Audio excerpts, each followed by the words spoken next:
Nicola Sturgeon has been mocked after claiming a majority of Scots want a second independence vote despite a recent poll suggesting nearly a quarter of people who voted yes in 2014 do not.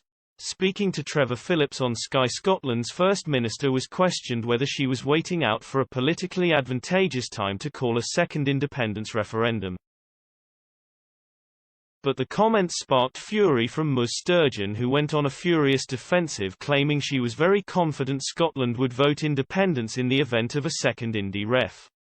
And then in a bizarre moment she suggested it was right that the country gets to choose its future despite a recent poll seeing dwindling support for a second vote on independence.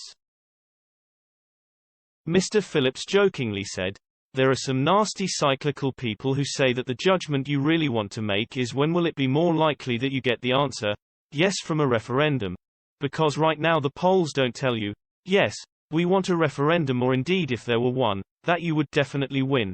And that really when you say COVID permitting, what you really mean is when it is politically advantageous to me." Nicola Sturgeon.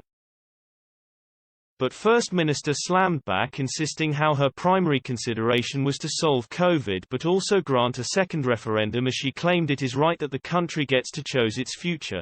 She added how there are big decisions to be made by governments everywhere as we emerge from this pandemic, as she hinted at major plans to go for a second IndyRef.